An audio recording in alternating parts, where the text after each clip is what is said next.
Despite appearances and everything public being very much to the contrary, Donald Trump is apparently furious with the Prime Minister of Israel, Benjamin Netanyahu, for his provocative strikes that threaten to expand the war across the Middle East. And by that, we're referring to the fact that they have bombed basically every country in the region. They've assassinated foreign leaders.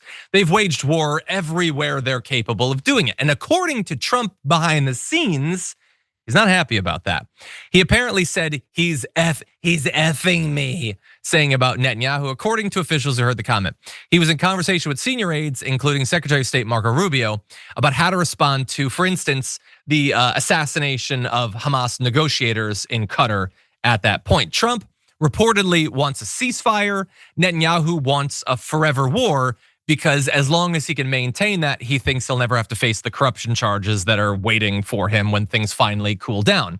Now, Bibi doesn't want to face a trial. That's obvious. That's far from the only reason for what they're doing in Gaza, though. And so, although Donald Trump is sort of complaining a bit, partially because I think he wants to be able to say he stopped another war, even if the reason it stopped is because no one lives there anymore.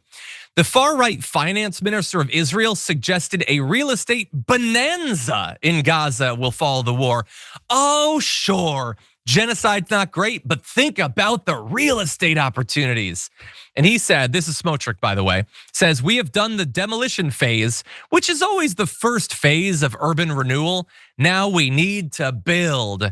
And there is room, I guess, to build. When you directly compare between 2022 and 2024, an area of Gaza, I want you to take a look at what looks like every neighborhood in LA versus now the surface of Mars.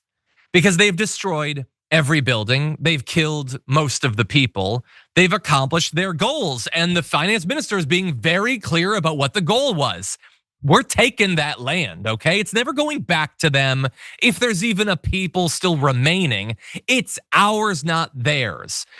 This is the reason, by the way, all this floating around, that the UN finally concluded that this is genocide. And by the way, I want to give belated credit to Bernie Sanders for, in response to that, finally acknowledging it as well. He's obviously been very against the military conflict.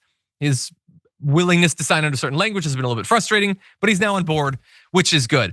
And I just want to return for a second. In light of the evil that we're seeing here, I want to return to the Donald Trump thing. Because Donald Trump is very mad at Netanyahu behind closed doors. Why? Why just behind closed doors? Why not in person? Why not on True Social? Why not in an Oval Office press conference? Why not while walking across the lawn of the White House? This guy is never afraid of expressing his feelings. He'll attack anyone. He'll go on rants about Oprah and Beyonce, but not this time. No, he believes that this opportunity is being ruined. He believes that his image as a negotiator, a peacemaker, is being ruined. He might not get his Nobel Peace Prize because of this bastard, Benjamin Netanyahu, and he's stewing in it secretly. Why?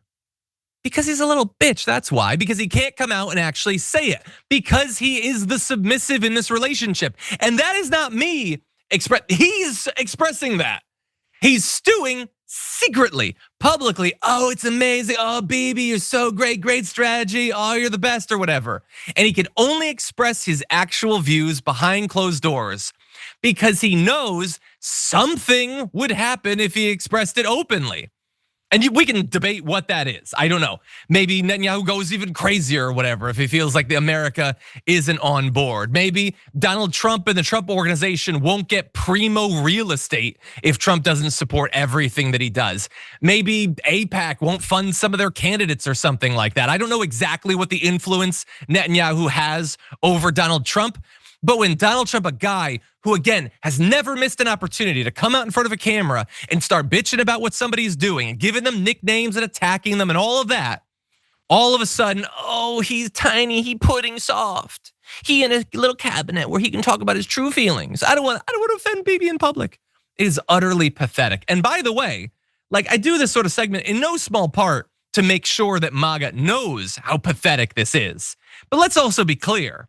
A lot of them do know how pathetic. A lot of them already see this. They already know how pathetic and submissive his posture towards Netanyahu is, and that's why I think some of them have turned against him, at least on this topic.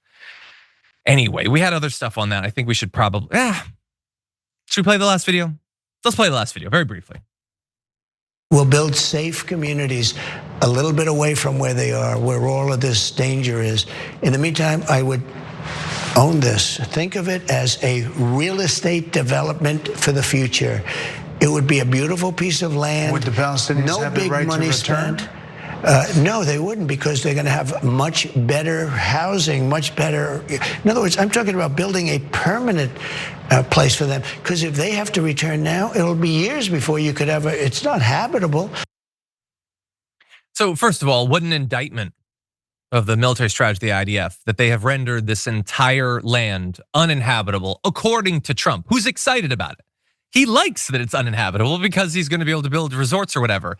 And no, they don't have a right to go back to their own goddamn land that has been in possession of those families for generation upon generation. It is being stolen from them. No compensation for the loss of life, 83% plus of which was civilian. Tens of thousands of kids and toddlers shot by IDF snipers, blown apart by IDF bombs. Sorry, American bombs dropped by the IDF. Let's be clear about that. No compensation for the stolen land. They are the only people in the world that you can just steal out from under them all their land, and they're just expected to take it. And no, they don't need to go back. We're gonna build them a slum somewhere. For 1 million people, we're gonna build a massive city-sized slum to stick them in, and they don't get to go back. And so, like, lest you believe that Trump's secret problem with Netanyahu means maybe he's not as bad as we thought. No. The only issue he has with Netanyahu is how this hurts the perception of Trump. He still does not give one quantum of a damn about the Palestinian people individually or collectively. He is perfectly happy to see them ethnically cleansed. He's perfectly happy to see this genocide come to its apparent, inevitable conclusion. And he shares with the insane members of the Israeli cabinet, like Smotrich, the belief that this is not their land anymore, it's ours. We're gonna set up golf courses, we're gonna set up hotels, we're gonna have nice pools. Maybe you could do pickleball or something. At the end of the day, that's fine. We're just gonna put all the Palestinians in a goddamn slum somewhere, never have to think about them again. They can all go and die there, doesn't matter. That's who Donald Trump is.